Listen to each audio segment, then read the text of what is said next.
is Gary McGeely, high school practice leader for the Leader in Me. We're extremely excited to be launching our very first teen leadership series entitled QuaranTEENed. Our topic today, proactive hope.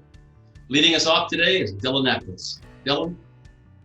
Hi guys, I'm your host. Today I just want to touch on optimistic hope and kind of how you guys have been hopeful in these tough times and what have you been doing in these times like these? I think when thinking about hope, one thing that I've learned, I think my outlook on hope was more of like it's an emotion type of thing, like it's a feeling. And what I've learned throughout this experience is like hope is more of an action to get you to where you want to be. Like we use hope in a way of like, I hope this will happen. I hope in order to receive this. But if you hope for something, like that is your action, like you can make it happen, if that makes sense. Like your result is from the action of hope. Yeah, I understand what Abby's saying. Like, I feel the same way. I've always seen hope as just like, I hope blah, blah, blah will happen, or I hope like this will be over soon. I think now especially I've learned that if I'm going to hope for something, like I have to put hope in things that I can control, that I can do myself. Like I can give myself something to a project, for example, and I know that I can look forward to that. And that also helps build resilience. And I'm not just sitting around waiting for something that I can't control. Agreed. And so especially with that, for me, the way that I've been staying hopeful is thinking about what my next step is and thinking about what I need to do next, whether that's what I need to complete this week or next week, and looking forward to getting done with whatever task that I want. I really like what Divine was saying about that building resilience thing, because something that has really touched me right now especially is that hope is really different for everyone, and people are finding their hope from different places. And I know something that I learned in one of my psychology classes I took in high school last year was this thing about learned helplessness, which is basically like, right now we're talking about proactive hope, but it's the opposite of hope. Learned helplessness is a reactive mindset where you kind of feel like you're just a product of the situation, and everything that happens to you, you really can't control it, and there's nothing you can do about it, and you give up.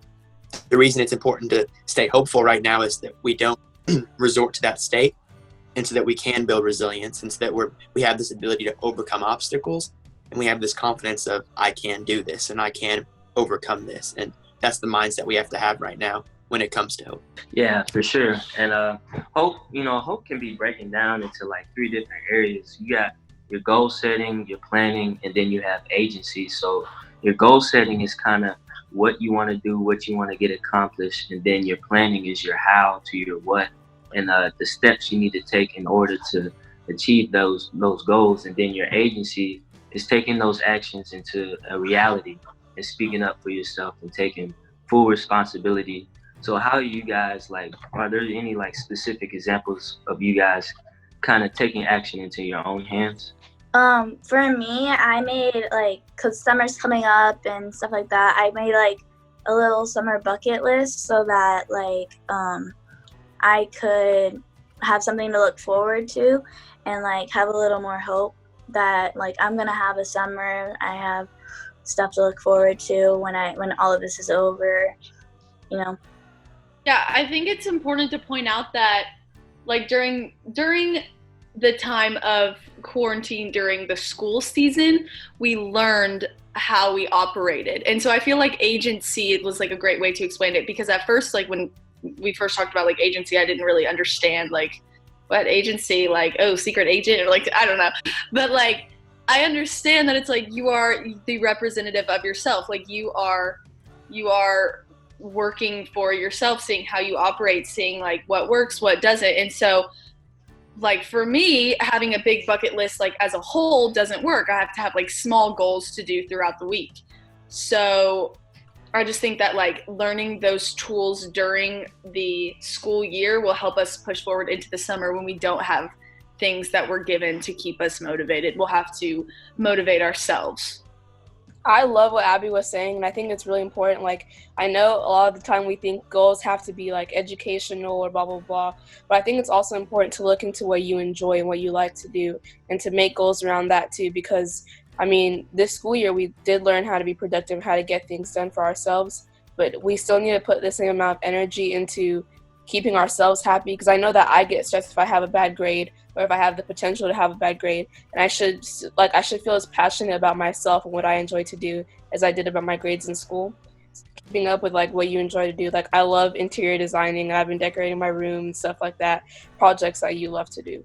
I really like, Divine, what you just said about like how like you're finding things that are specific to you, because I think a really good recipe for hope, or like a really good formula for hope, is like skills plus your mindset equals hope. Because it's not just your perspective on it, and it's not just having proactive hope or like the way you think about it, but it's also your skills and what you like to do and finding what is most important to you. Because overall, I think, and most importantly, this all kind of, it can kind of all relates back to like self-improvement and the fact that this experience makes us stronger, and you have to have hope in order for that to work. Yeah, I really like that, you know, because hope is an action. It's a verb. It's something that you have to take a hold of and take responsibility and do it.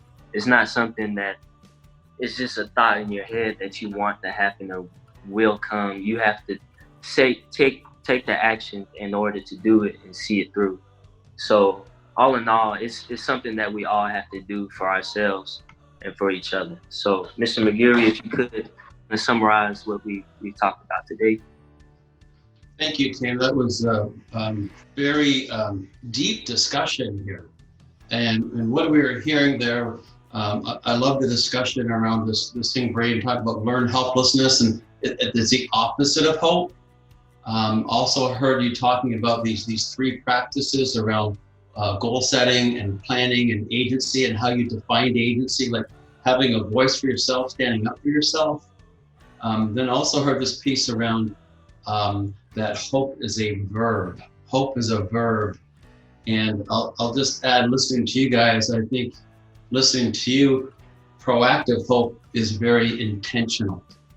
So once again, guys, thanks for sharing your wisdom, and make sure to get this out to everybody. I know the people, the social media is loving your wisdom and content. So let's keep this going. We'll see everybody next week. Have a great week. Thank you so much.